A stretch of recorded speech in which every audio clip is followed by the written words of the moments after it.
Okay, Murray, we are at the leg curl machine. We've selected just a small amount of weight for demonstration today. If you notice, there's two handles down here at the bottom of the machine, and the way I'm laid into this thing, the resistance is placed underneath my ankles, which obviously means I'm going to have to curl this thing with the back of my legs. Notoriously, the leg hamstring or the leg bicep is a very weak muscle for most people. We don't use that muscle in the course of our daily activities, so it doesn't really get any conditioning. It's generally pretty weak. So it doesn't require a lot of weight to work it by that same token.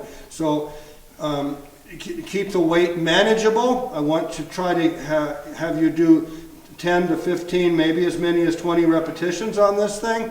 So keep the weight light to begin with, and you don't have to hang on down here, but you can.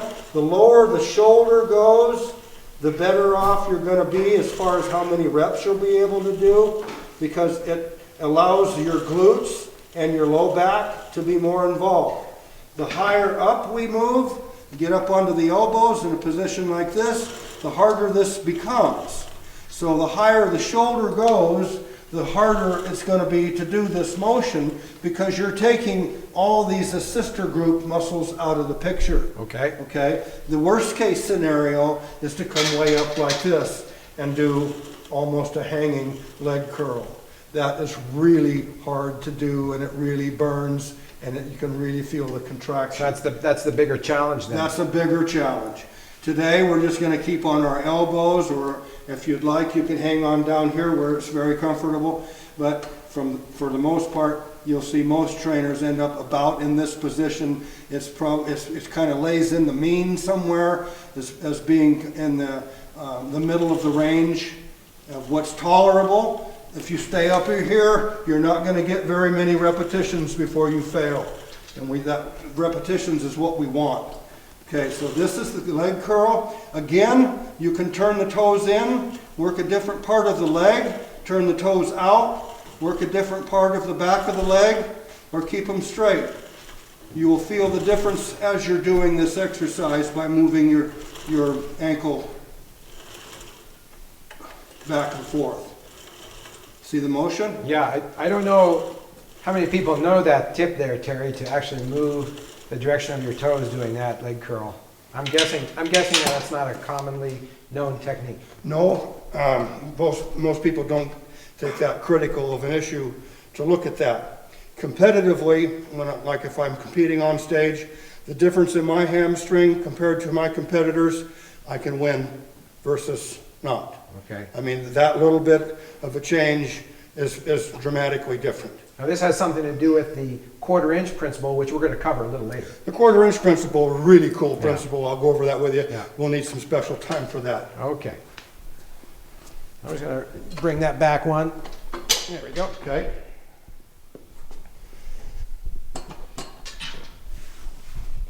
Okay, yeah, stay on your elbow, that'd be good.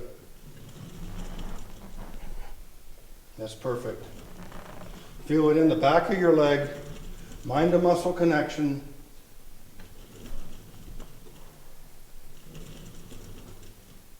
And I found that this exercise has really helped strengthen up my knees. Good.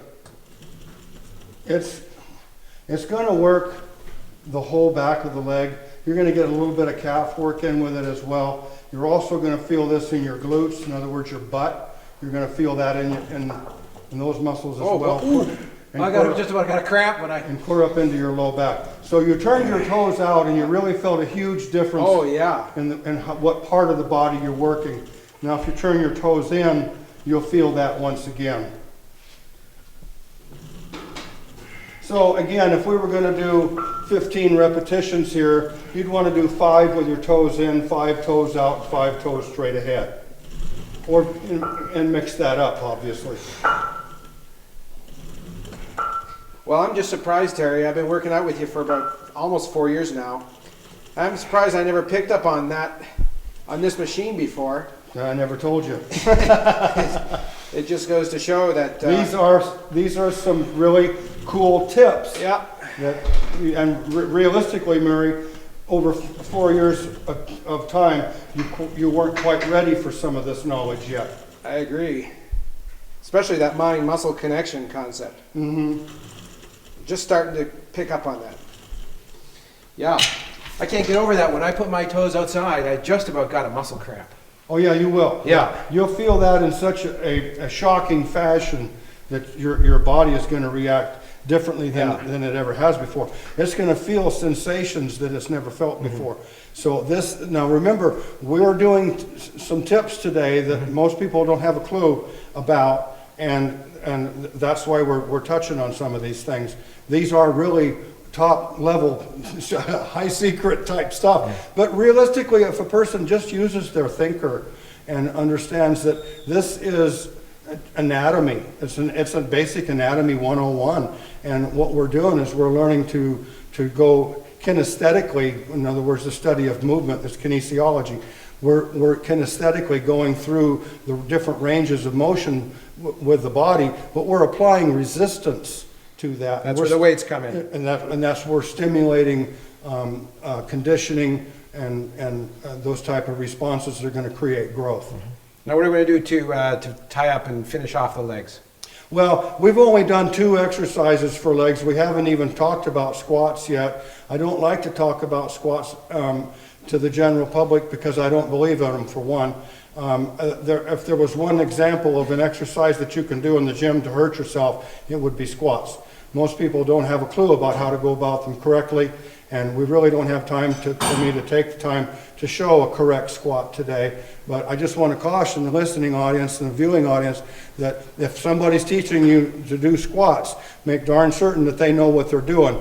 If you learn to do a squat incorrectly, I will guarantee you leg issues, hip issues, back issues, neck issues, shoulder issues, all kinds of issues that are going to grow and stem from an incorrectly done squat. Anytime you put a great deal of weight on an inch, a 1-inch bar, and place that on the top of your spine and then go up and down with it, and if you're not doing that correctly, I will absolutely guarantee that you are going to get hurt, and hurt bad. And we're in it for the long run. I mean, we want to be around for years. Yeah, we want to be doing this for a long time. We're not going to train for a week. We're going to trade for a years of weeks. We want to have fun at this. It's a lifestyle. You've been training with me for 4 years now. We've got a long ways to go. So you have a long ways to go. I have a long ways to go. I figure my career is maybe a long ways from being over. I'm getting into more instructional now than I am competitive, but I'm bowing out gracefully. I competed 7 times last year, which is remarkable for somebody my age to stay in shape that long. So yeah, this has been a heck of a ride. And that's a Cutlery high performance tip.